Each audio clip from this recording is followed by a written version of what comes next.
श्रीमद् भागवत महापुराण द्वितीय स्कंद का द्वितीय अध्याय भगवान के स्थूल और सूक्ष्म रूपों की धारणा तथा क्रम मुक्ति और सद्यो मुक्ति का वर्णन।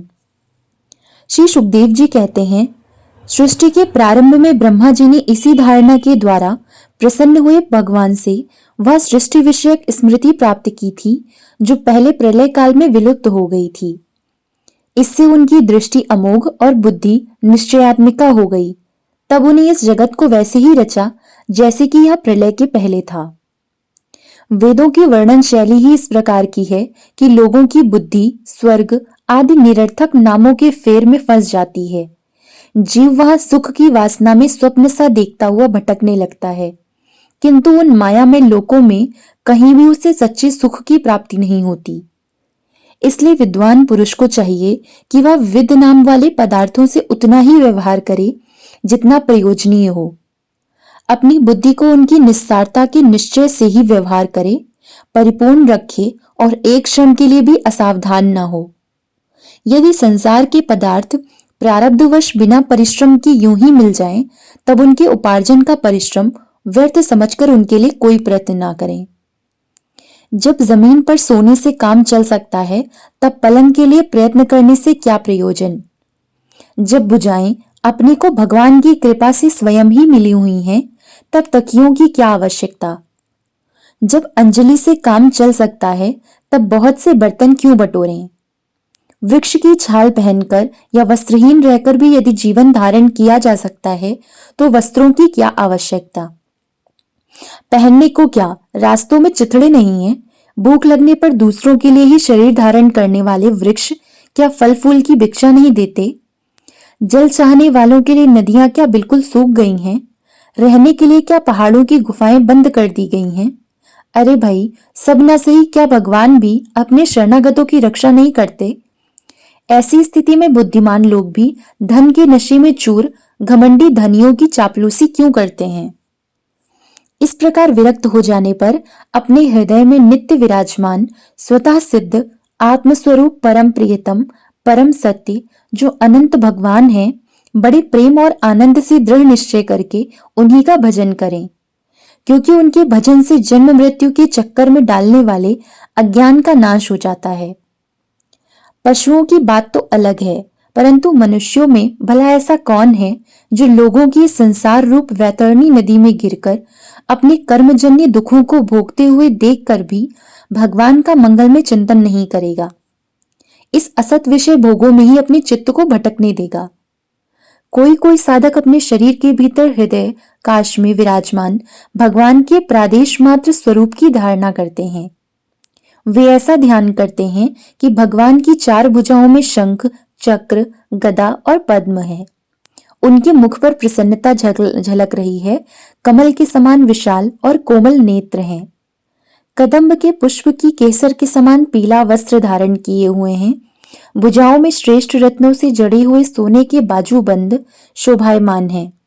सिर पर बड़ा ही सुंदर मुकुट और कानों में कुंडल है, जिनमें जड़े हुए बहुमूल्य रत्न जगमगा रहे हैं।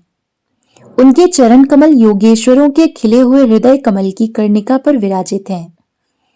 उनके हृदय पर श्रीवत्स का चिन्ह, एक सुनहरी रेखा गले में कौस्तुभ मणि लटक रही है। वक्षस्थल कभी न कुमलाने वाली वनमाला से घिरा हुआ है। वे कमर में करधनी, अंगुलियों में बहुमूल्य अंगूठी, चरणों में नुपुर और हाथों में कंगन आदि आभूषण धारण किए हुए हैं। उनके बालों की लटें बहुत चिकनी, निर्मल, घुंघराली और नीली हैं। उनका मुख कमल मंद मंद मुस्कान से खिल रहा है। लीलापूर्ण उन्मुक्त हास्य और चितवन से शोभायमान भौहों के द्वारा वे भक्तजनों पर अनंत अनुग्रह की वर्षा कर रहे हैं। जब तक मन इस धारणा के द्वारा स्थिर न हो जाए, तब तक बार बार इन चिंतन स्वरूप भगवान को देखते रहने की चेष्टा करनी चाहिए। भगवान के चरण कमलों से लेकर उनके मुस्कान युक्त मुख कमल पर्यंत समस्त अंगों की एक एक करके बुद्धि के द्वारा धारणा करनी चाहिए। जैसे जैसे बुद्धि शुद्ध होती है, वैसे वैसे चित्त स्थिर होता जाता है। जब एक अंग का ध्यान ठीक ठीक होने लगे, तब उसे छोड़कर दूसरे अंग का ध्यान करना चाहिए। ये विश्वेश्वर भगवान दृश्य नहीं दृष्टा हैं।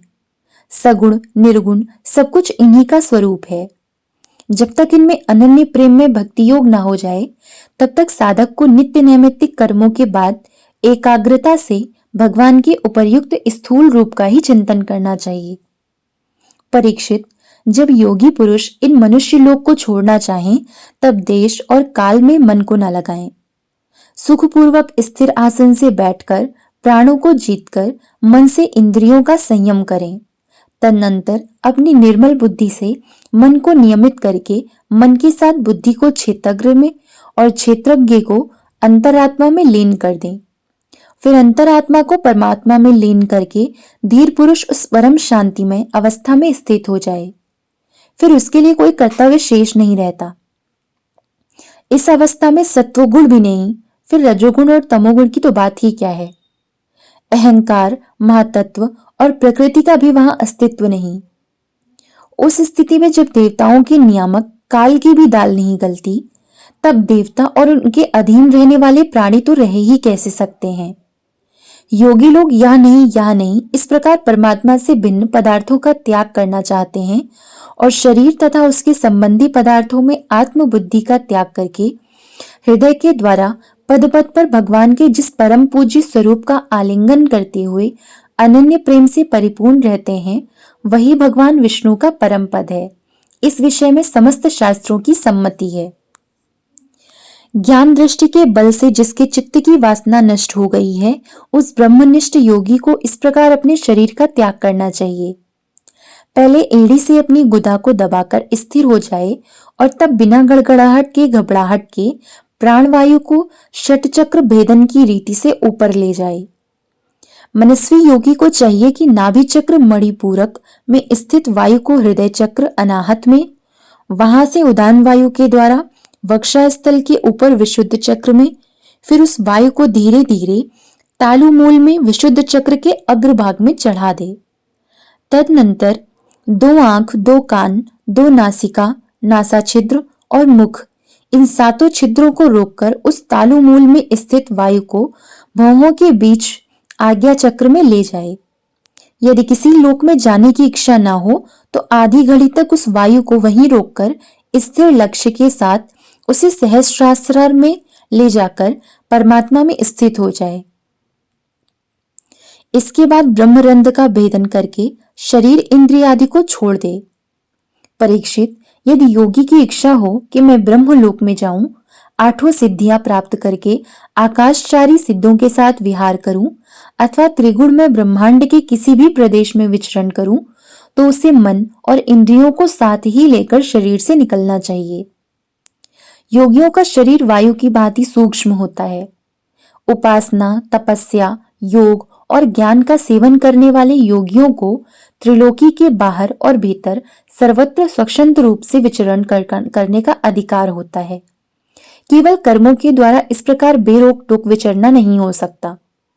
परीक्षित, योगी ज्योतिर्मय मार्ग सुषुम्ना के द्वारा जब ब्रह्मलोक के लिए प्रस्थान करता है, तब पहले वह आकाश मार्ग से अग्निलोक में जाता है। वहां उसके बचे कुचे मल भी जल जाते हैं।